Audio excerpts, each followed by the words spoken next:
Como un tapiz de fondo, la religión impregna la vida de los etíopes desde que abren los ojos en su niñez. La mayoría no conocerá más mundo que su aldea. Pero a algunos, como le pasó a Mimi, el destino le tenía guardado un viaje inesperado a la espiritualidad de su país y un viaje al corazón de sus recuerdos.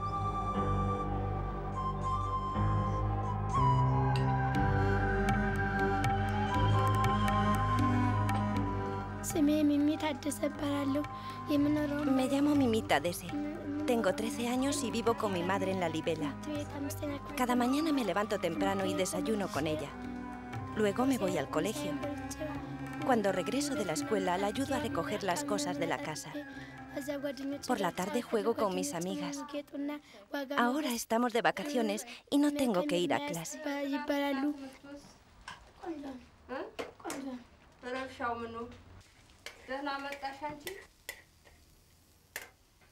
La madre de Mimi se llama Yudra Micaela. Su marido murió en la última guerra entre Etiopía y Eritrea.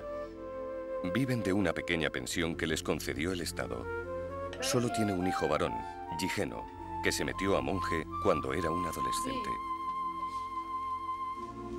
Mimi y su padre estaban muy unidos.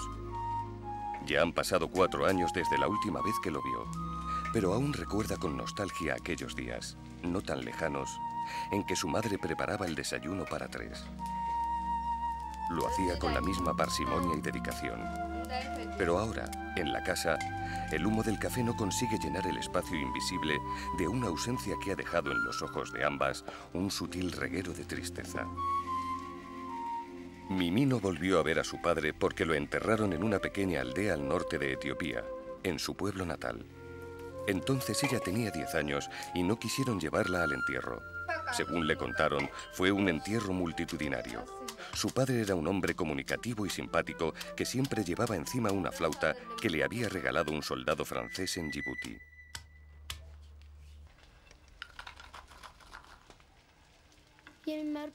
Mi padre tocaba esa flauta a todas horas.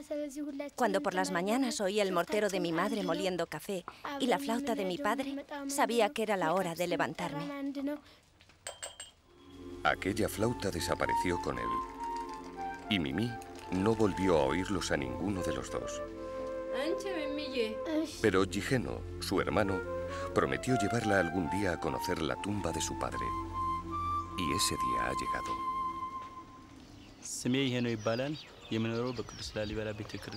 Me llamo Jigeno Tadesse. Soy hermano de Mimi y vivo en un monasterio cercano a La Libela. Un día soñé que era monje y me vine a vivir aquí. Así sucede siempre. Alguien ve en un sueño que quiere ser monje y lo deja todo para irse al monasterio.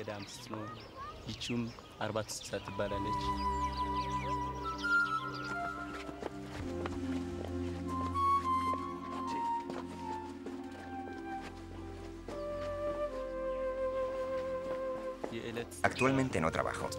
Solo me dedico a leer la Biblia y otros libros sagrados. Rezo durante la mañana y la noche. Por las mañanas, tomo un desayuno muy ligero a base de legumbres y luego me junto con mis compañeros para colaborar en algunas actividades de la iglesia, como recoger cebada o limpiar los alrededores del templo.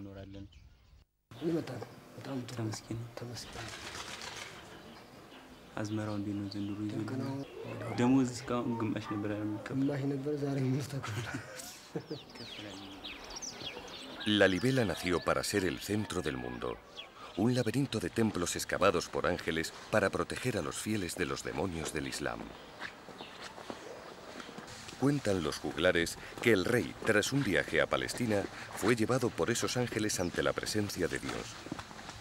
Dios le pidió al rey que volviese a su tierra y levantase iglesias de alguna forma que jamás hubiese sido vista en el mundo. Regresó y empezó la construcción. Por el día trabajaban los hombres y por la noche lo hacían los ángeles. El resultado fueron 11 iglesias arañadas a la tierra como cavernas para el nacimiento de la Nueva Jerusalén.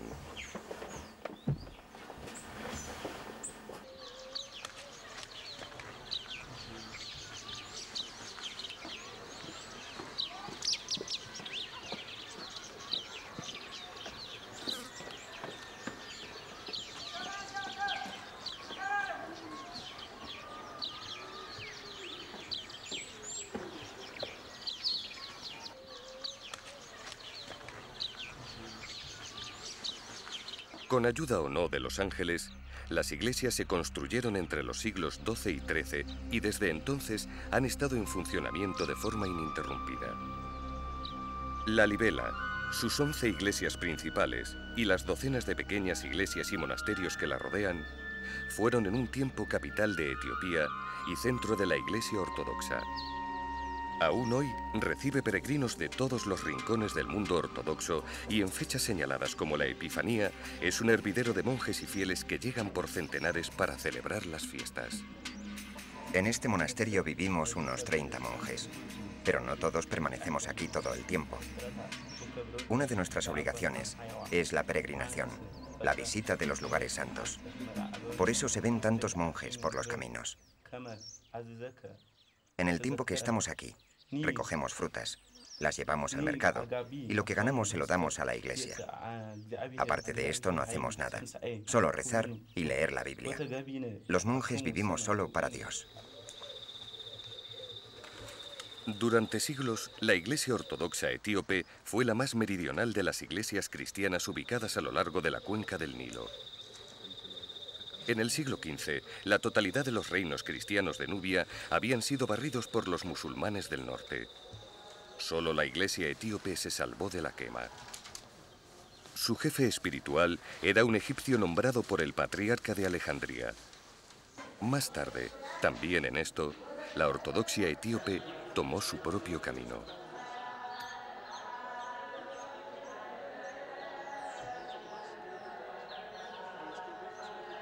A pesar de su singularidad, la iglesia etíope conserva numerosas similitudes con otras iglesias orientales, como la coexistencia de un clero secular, cuyos ministros deben estar casados, y un clero regular, del que proceden los obispos.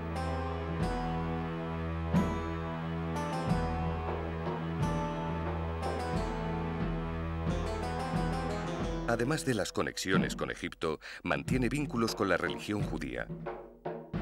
Es creencia aceptada por todos que el rey Salomón tuvo un hijo de la reina de Saba y que este niño, Menelik, el león de Judá, fue el fundador de la dinastía solomónida.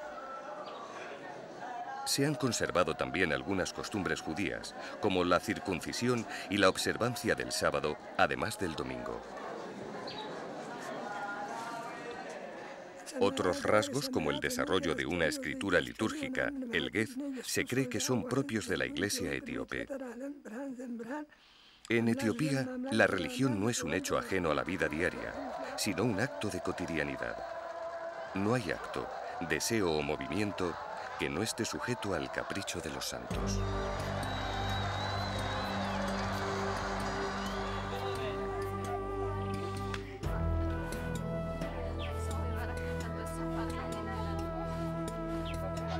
Mimi vive en el pueblo de La Libela. Es un pueblo pequeño y en el que hasta hace poco tiempo no había electricidad. Ha crecido al calor de la vida en las iglesias y su desarrollo gira en torno a la visita de los monjes y peregrinos. También del turismo, que en la ausencia de guerra se ha desarrollado de forma espectacular.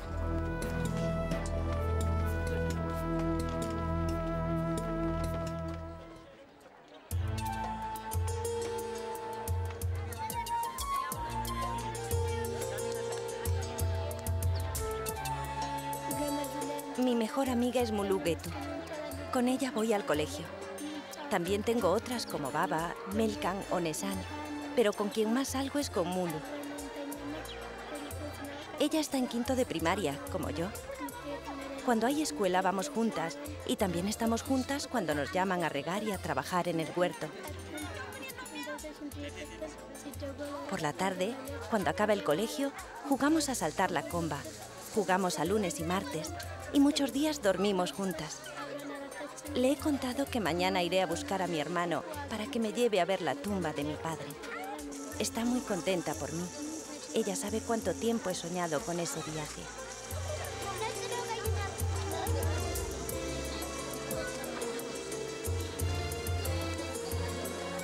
El mercado de La Libela se celebra cada sábado. A él acuden gentes llegadas de todos los valles que rodean el pueblo.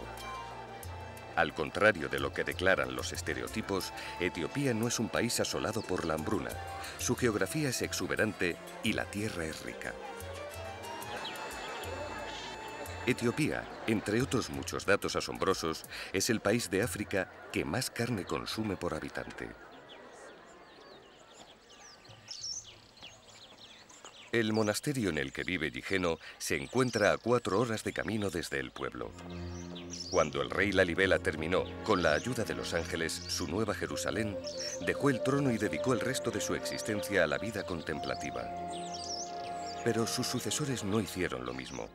Y piedra a piedra, túnel a túnel, fueron apareciendo en los alrededores nuevos templos escondidos a los ojos de los enemigos de Cristo.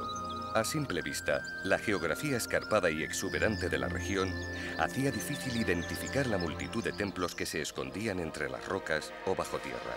En torno a las iglesias y a los monjes apareció toda una liturgia de objetos, libros, cruces, algunos muy antiguos que han sobrevivido hasta nuestros días.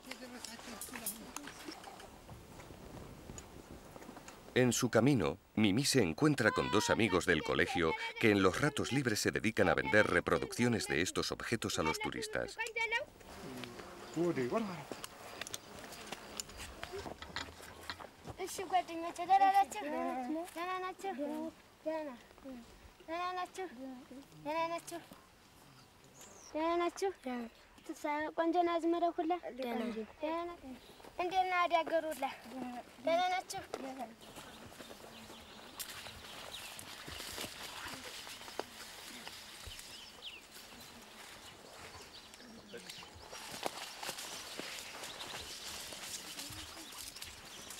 Sus amigos la acompañan un trecho y luego Mimi continúa en solitario la ascensión hacia el monasterio donde vive Jigeno.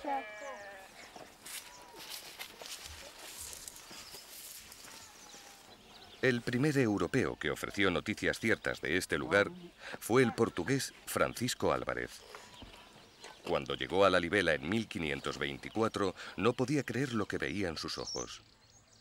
Existían datos contradictorios sobre una ciudad cuyas iglesias estaban construidas en la roca, pero nada más. El portugués vino con la intención de convertir a los coptos en servidores de Roma y quedó realmente impresionado por la fuerza de la religión etíope. Ni Álvarez, ni ninguno de los misioneros católicos que cruzaron África hacia las tierras del Preste Juan lograron convencerles de que abrazasen definitivamente las doctrinas de la cruz católica. No se sabe a ciencia cierta cómo ni quiénes construyeron esas iglesias y templos, cerca de 200 dispersas por el norte de Etiopía. La leyenda y la historia se confunden hasta el punto de convertirla, como a ningún otro espacio africano, en un territorio sostenido por el mito. Sin el mito, sin su capacidad de fabular el tiempo, Etiopía sería solo un país. No es la primera vez que Mimi sube al monasterio. Lo hace cada 2 o 3 meses para ver a su hermano. La vida de los monjes etíopes comparte ciertas semejanzas con la de los sadhus en la India. Combinan temporadas de retiro y hasta de voto de silencio con otras de apertura en las que se peregrina o se acepta la visita de la familia. En esta ocasión, Mimi realiza la subida con la incertidumbre propia de quien va a iniciar un gran viaje. Un viaje al reencuentro con el recuerdo de su padre. Pero no irán solo a su pueblo. Tras visitar el cementerio, Jigeno pretende peregrinar a diversos lugares santos del norte de Etiopía e ir a Addis Abeba para participar en la fiesta del Mascal. Mimi nunca ha estado en esos sitios y va al encuentro de su hermano segura de estar viviendo el comienzo de algo apasionante.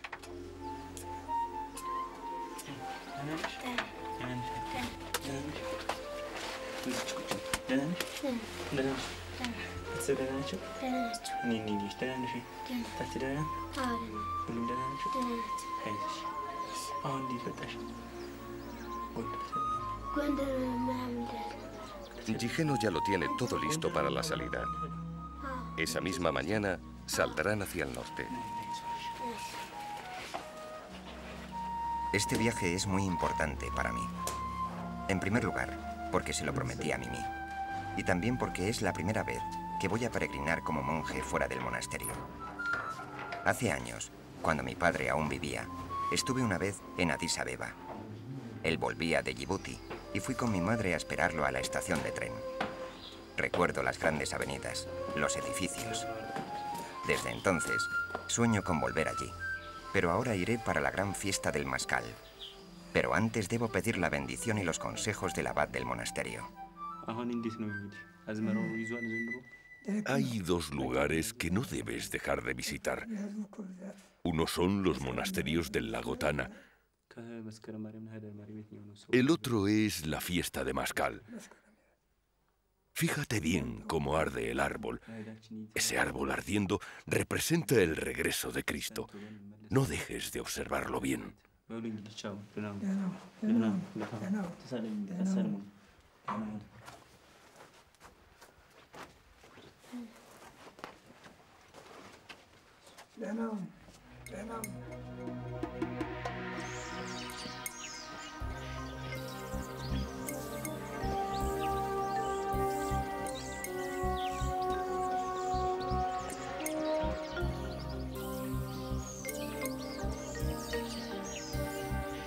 Para dirigirse al pueblo de su padre, Mimi y Jigeno deben descender de nuevo el risco sobre el que se asienta el monasterio.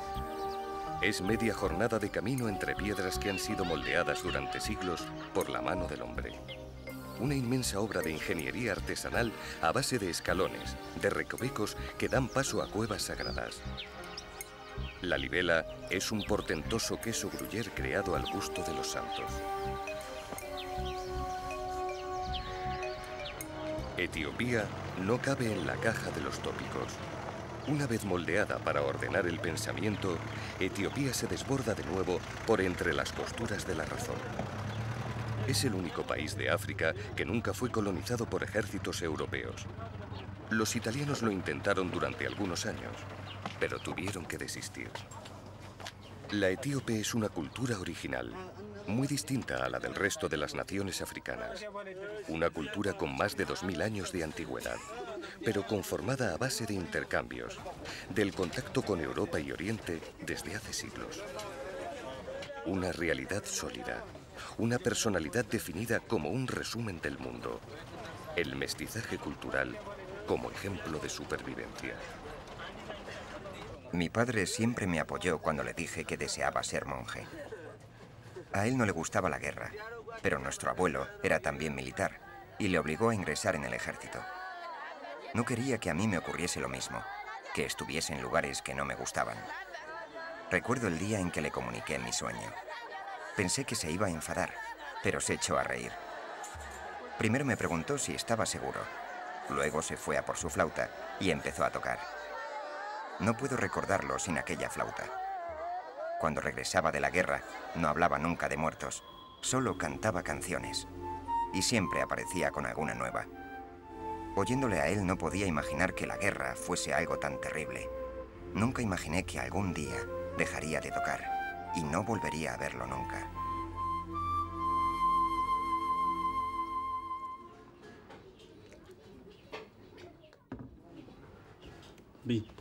Ahora iremos a Gondar y al lago Tana, como me dijo el abad. Todavía quedan algunos días para la fiesta de Addis Abeba y creo que tenemos tiempo de hacerlo todo, ¿vale? Vale. Pero antes pasaremos a ver a un monje que vive cerca de aquí y también los castillos, ¿te parece bien? Sí. En el lago sabes que no te van a dejar entrar a los templos. Iremos a visitar a los hermanos de nuestro padre y te quedarás con ellos mientras yo visito los templos, ¿vale?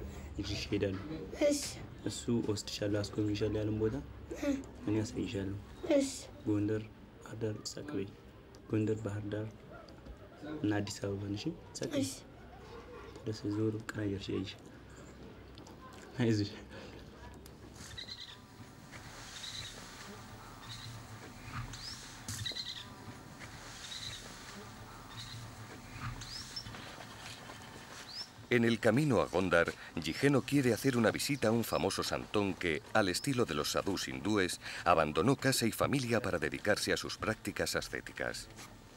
Vive aislado del mundo y solo abandona su lugar de retiro con motivo de alguna peregrinación especial.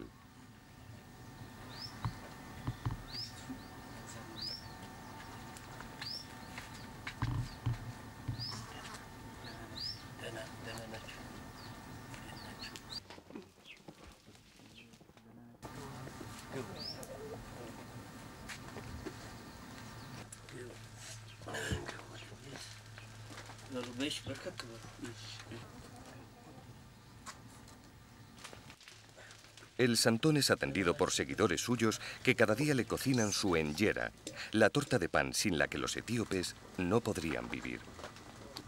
Se prepara usando como base la masa fermentada del tif, un cereal que solo se produce en estas geografías. La masa se cocina a modo de crepe sobre una plancha con un poco de manteca.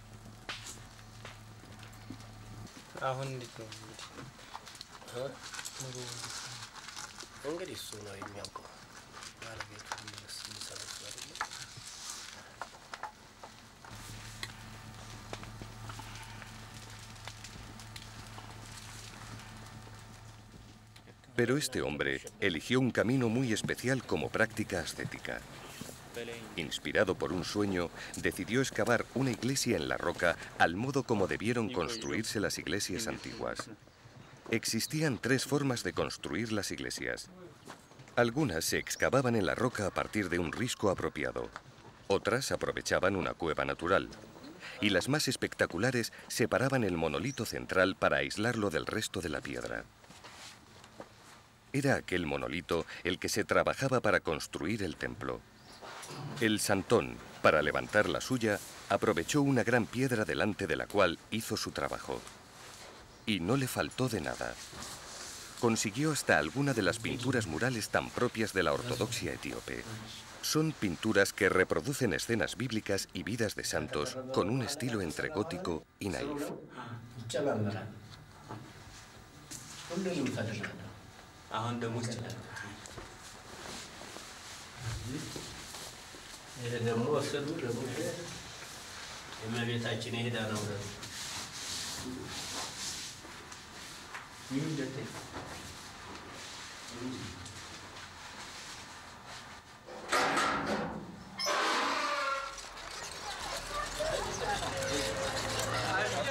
Mimi y Geno continúan su viaje en dirección a Gondar. En esa dirección, cada vez es más común la presencia de los falasa. Étnica y lingüísticamente idénticos a los amaras dominantes en el país, los falasa no están muy seguros del origen de su fe judía. Hay quienes los consideran la auténtica tribu perdida de Israel, descendientes directos de Salomón y la reina de Saba. Lo cierto es que en los años 80 del siglo XX, cuando la sequía asoló su región, 10.000 de ellos salieron en puente aéreo hacia Jerusalén, quedando el resto en una situación miserable. Cuando las lluvias son benévolas, la región en la que se asienta Gondar es rica, rodeada de lagos y tierras fértiles que en su día fueron el cruce de las 3 grandes rutas de las caravanas que cruzaban esta parte de África. Gondar era el lugar perfecto para instalar allí una capital, una ciudad que dominase extensos territorios. Y así fue desde mediados del siglo XVII y durante más de 200 años. Los más esplendorosos en la historia de Etiopía.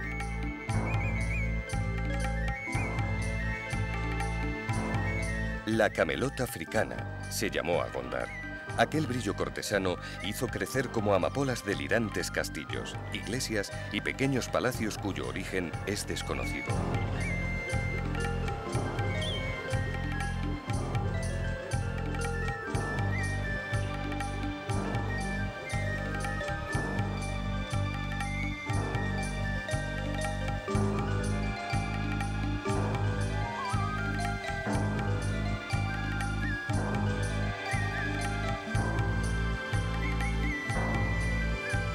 Los derviches sudaneses en el siglo XIX y los bombardeos británicos a mediados del XX destruyeron parcialmente la integridad de las construcciones. No lograron acabar con ellas, solo convertirlas en esqueleto de pomposidades.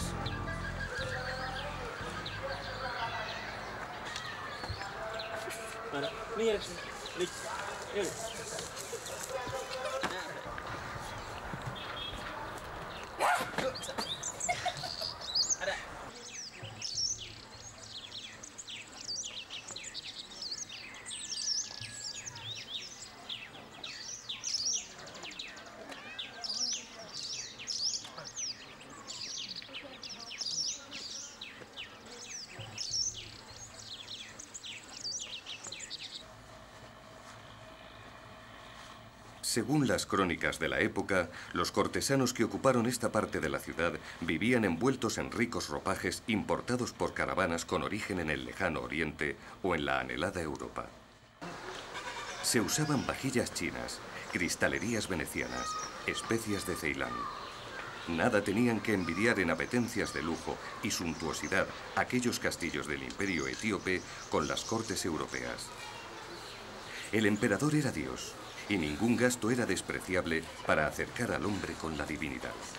El más impresionante de cuantos castillos se construyeron en Gondar es el del rey Fasílides. Más tarde, su hijo y sucesor, Johannes, no quiso crear una nueva capital como era la costumbre, sino que se limitó a añadir una fastuosa librería a la iglesia de su padre. En tiempos de Jesús el Grande, se levantó la iglesia de Debre Birhan, ricamente decorada con paneles de oro y cuidadosos trabajos artesanales.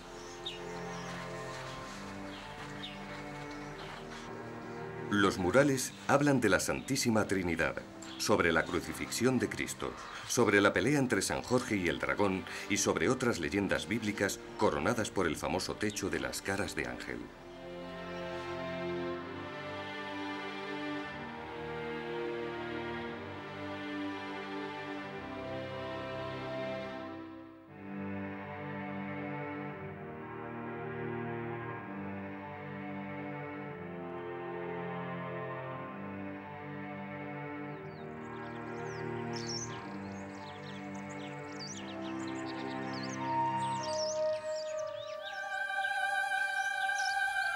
En una esquina del lago Tana se encuentra la iglesia del jesuita español Pedro Páez. Este hombre, nacido en un pueblo de la provincia de Madrid, fue el primer europeo en avistar las fuentes del Nilo Azul en 1618, mucho antes de que lo hiciese el descubridor oficial, el escocés James Bruce. Páez llegó a Etiopía con la intención de hacer regresar al imperio del Negus bajo el control de Roma. Era políglota. Consiguió hablar el amárico a la perfección y leer el Gez con fluidez. Era un hombre inteligente y gran conversador. Logró estar cerca de dos emperadores que no hicieron oídos sordos al deseo de acercarlos a la doctrina católica, y uno de ellos, Susinos, le encargó levantar una gran iglesia-palacio de 2 pisos, algo nunca visto en Etiopía hasta ese momento. Lo hizo, pero no pudo ver acabada su obra. Murió dejando como legado varios libros sobre Etiopía y una iglesia que los terremotos se han encargado de ir destruyendo.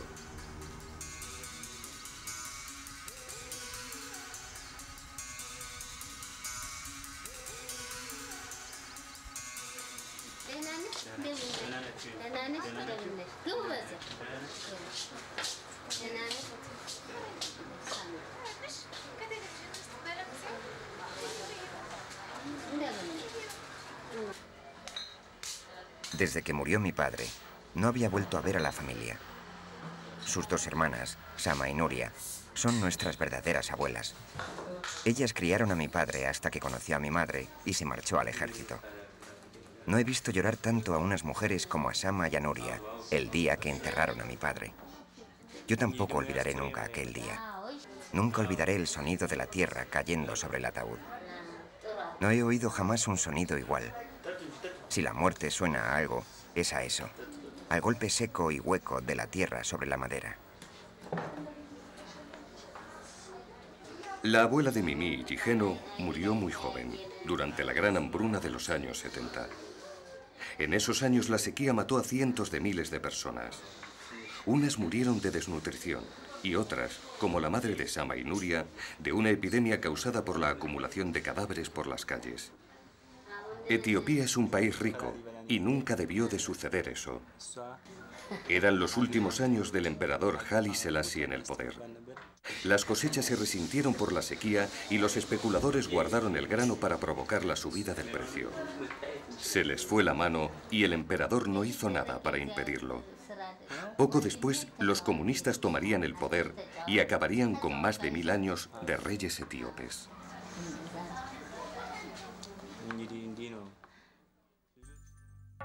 El lago Tana es el mayor lago de Etiopía y uno de los más importantes hitos geográficos del planeta. Aquí nace, en su cuenca, el Nilo Azul, uno de los 2 brazos del padre de todos los ríos.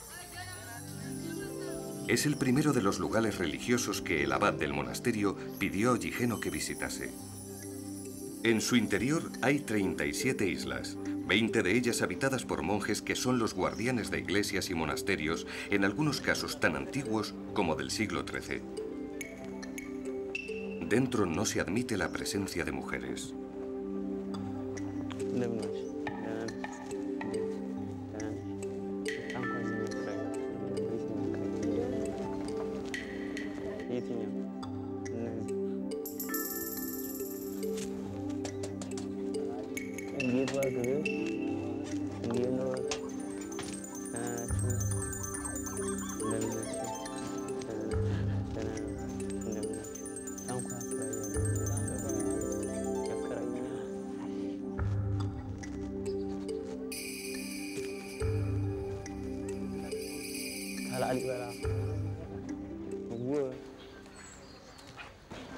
Gigeno quiere visitar el monasterio de Quebran Gabriel y para llegar hasta allí debe conseguir una canoa de papiro.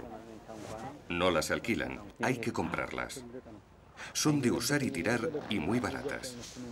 Son las mismas embarcaciones de papiro usadas a lo largo del Nilo desde los tiempos de los faraones. Con ellas los pescadores de la zona capturan especies inmensas como la tilapia o la perca del Nilo. Las canoas duran 2 meses y luego se tiran.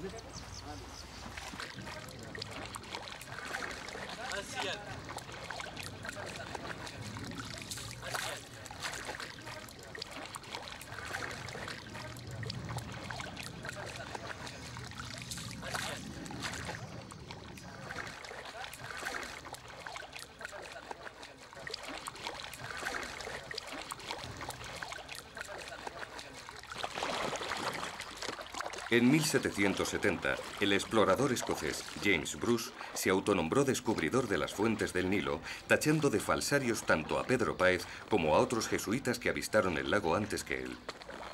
Hoy, no hay duda de que Páez fue el primer europeo en escribir sobre el lago, siendo consciente de la importancia geográfica del lugar. Acudió allí acompañado por el emperador Susinos, y en su libro escribió: «No me siento capaz de expresar lo que siento al observar aquello que Ciro, que Alejandro y que Julio César tanto desearon ver».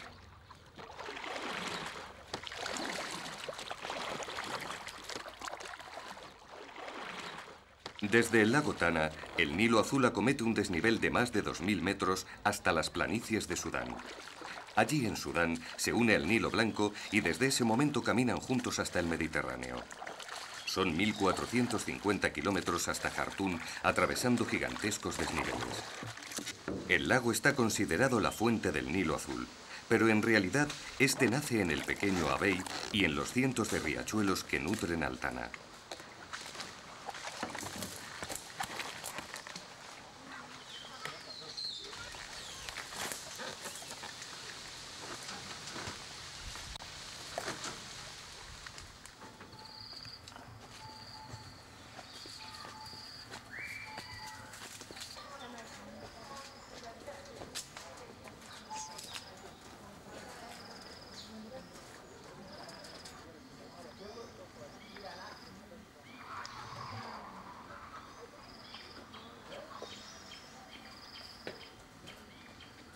El monasterio de Quebran Gabriel, construido en el siglo XVII, se encuentra en la parte más alta de la isla y rodeado por una muralla de piedra. La iglesia está formada por una estructura circular muy típica de los diseños tradicionales etíopes, en la que los muros son de barro compactado con paja. El origen de estos monasterios en medio del lago se remonta a la lejana intención de esconder las obras de arte de los enemigos del cristianismo ortodoxo.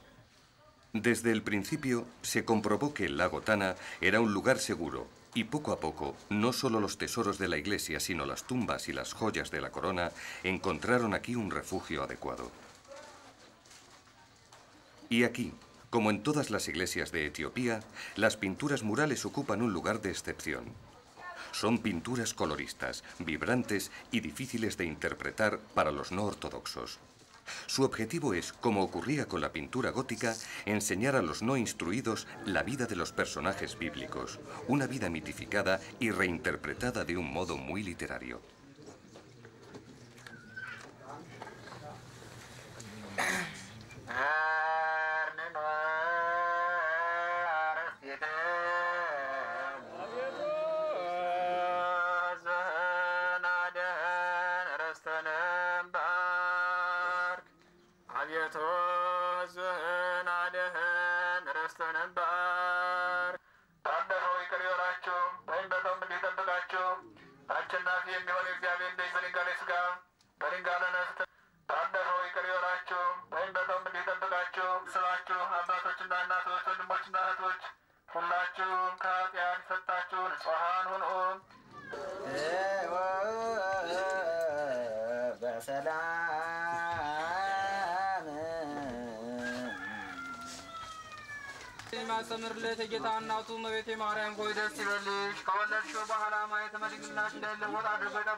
La vida en Kebran Gabriel es tranquila y la mayoría de los monjes pasan años sin salir de la isla. Abba Hali Mariam, un monje que residió aquí hasta los 90 años, pasó 25 años sin encontrar una razón para dejarla.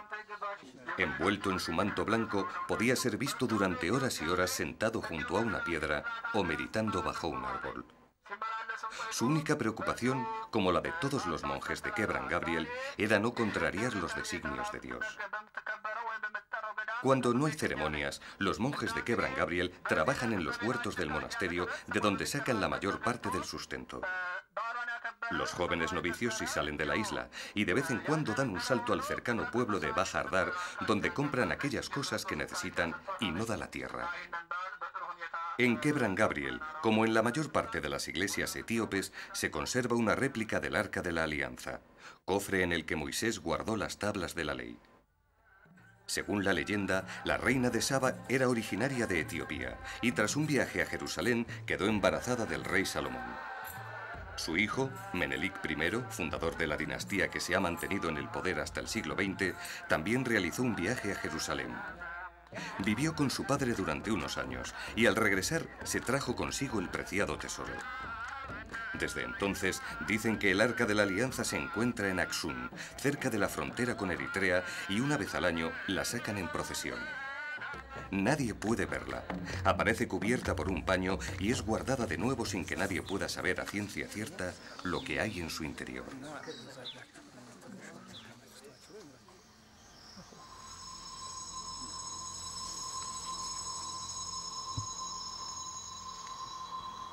La muerte de mi padre supuso un gran cambio para todos. Él no estaba mucho tiempo en la casa, pero su presencia era constante. Siempre hablábamos de él, de las historias que nos contaba cuando éramos pequeños y de las aventuras que vivía en la guerra. Mimi era quien más tiempo pasaba con él cuando venía a la Libela. Ella se quedaba boquiabierta y abría los ojos como platos al oír aquellas historias. De alguna manera, fue él con sus relatos quien provocó en mí el deseo de hacerme monje. Él no quería ser soldado. Mi padre se sabía miles de historias y en realidad lo que hubiese deseado ser es juglar.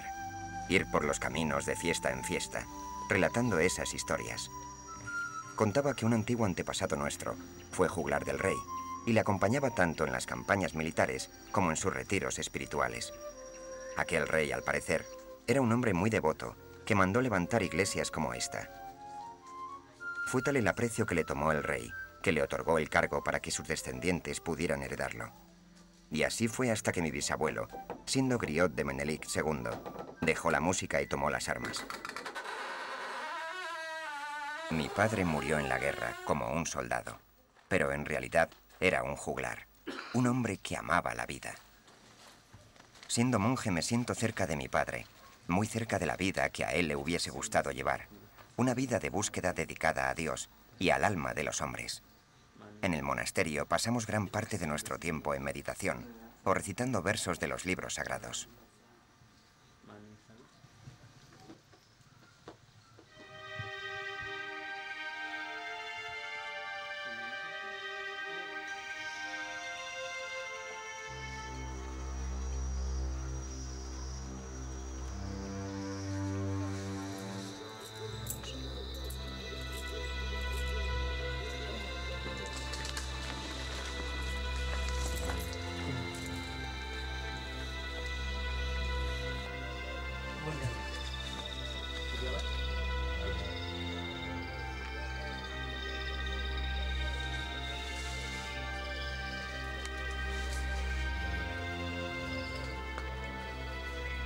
Los libros santos están escritos en Ge'ez, antecedente del amárico, el idioma más hablado actualmente en el país.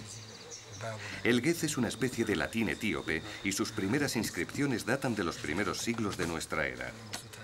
La primera Biblia es traducida del griego, pero no es hasta los siglos XIII y XIV cuando se vive la época de oro de la literatura en Ge'ez. Se traducen en esos años muchos libros del árabe y se produce una escritura propia que pasa a convertirse en los libros sagrados de la ortodoxia etíope. Entre esos libros se encuentra el Kebra Nagast, de autor desconocido, y en el que se ensalza la gloria de los reyes. Es el gran poema épico nacional. Entre una sofisticada colección de leyendas destaca la historia de la reina de Saba, Salomón y el Arca de la Alianza. En esta y en otras leyendas, a partir de los personajes bíblicos, los escritores etíopes han alimentado el mito para adaptarlo al deseo de los reyes etíopes de ser descendientes directos de los reyes de Israel.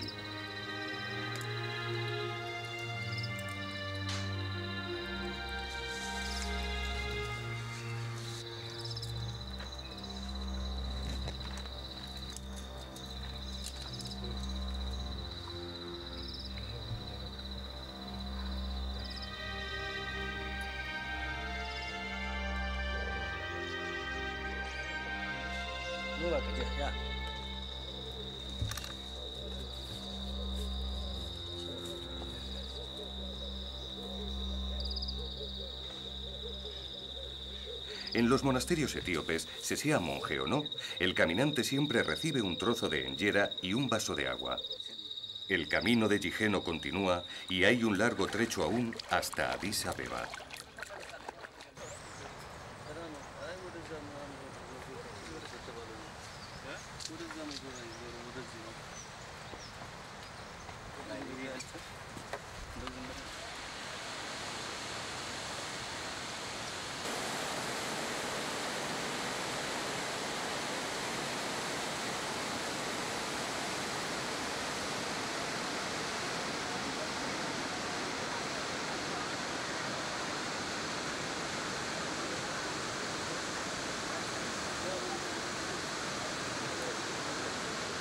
De camino a Addis Abeba, Mimi y Gigeno se acercan a ver una de las grandes maravillas naturales de Etiopía, las cataratas de Tisisac. Tanto Pedro Páez como James Bruce y los primeros portugueses que se asomaron a estas cataratas las describieron con el asombro de quien se enfrenta a un paisaje sobrenatural.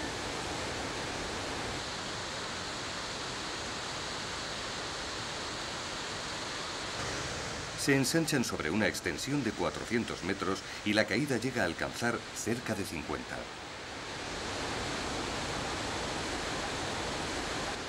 Humo del Nilo es como le llaman los nativos a este lugar, nombre poético y profundamente cercano a la realidad.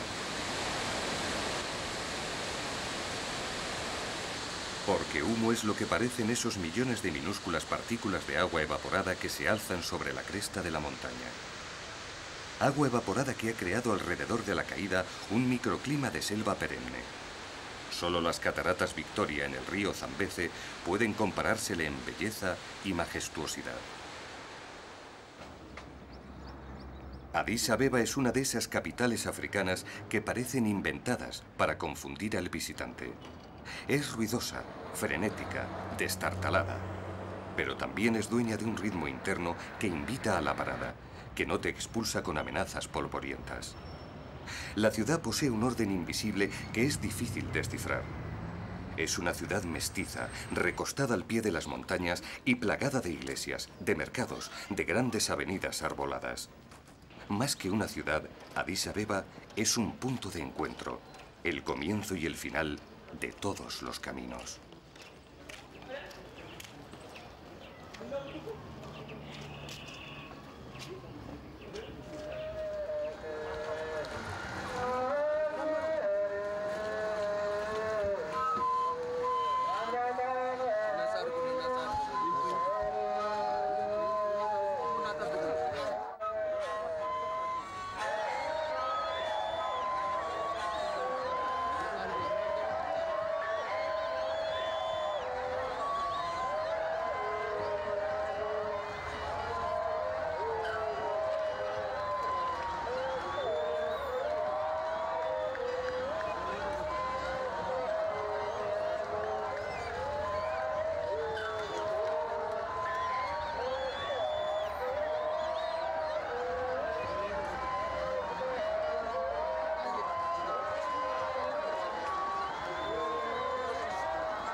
La fiesta en la que Gigeno y Mimi querían participar ya ha comenzado.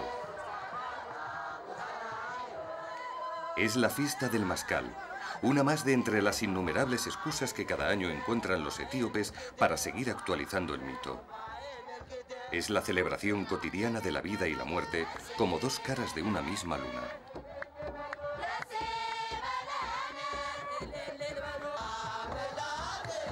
El Mascal es una fiesta que cada año celebra el redescubrimiento de la cruz de Cristo. Cuenta la leyenda que corría el año 326 cuando la emperatriz Helena, madre del emperador Constantino del Imperio Romano de Oriente, encontró la Veracruz, es decir, la cruz en la que fue crucificado Jesucristo. La emperatriz se había convertido en secreto al cristianismo mucho antes de que lo hiciera su hijo, y por ello no solo es considerada una santa por el cristianismo, sino que además fue adoptada como patrona y protectora por los caballeros de la Santa Orden del Temple, los templarios. Los templarios tenían, entre sus misiones más importantes durante la Edad Media, la protección de las reliquias de la Veracruz. El objetivo original de la emperatriz era, sin embargo, encontrar la ubicación del Santo Sepulcro, por lo que, según la leyenda cristiana, al ser incapaz de hallarlo, rezó hasta que el humo de una hoguera de incienso que divisó a lo lejos la condujo hasta la ubicación de la cruz.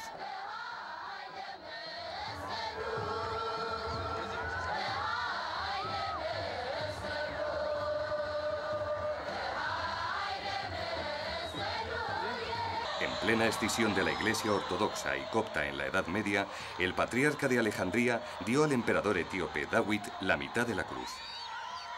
Según se contaba, la idea de Santa Helena había sido llevar la cruz al reino cristiano más cercano a Jerusalén para mantenerla al margen de las luchas de las cruzadas. Desde entonces, esa mitad, la T de la cruz, permanece bajo protección de los cristianos coptos en el monasterio de Santa María, a 70 kilómetros de la ciudad de Desier.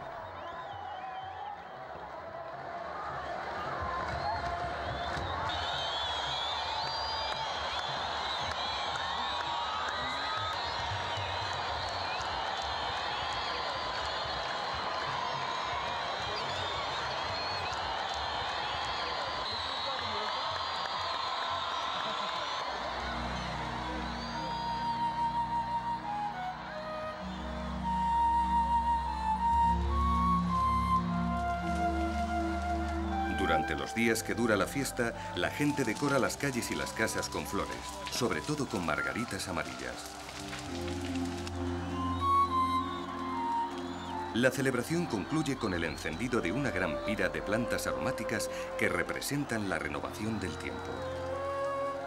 Porque en África, en el África eterna del mito, la muerte no existe. La muerte no es más que una invención del hombre que renueva el tiempo para seguir aspirando a la vida.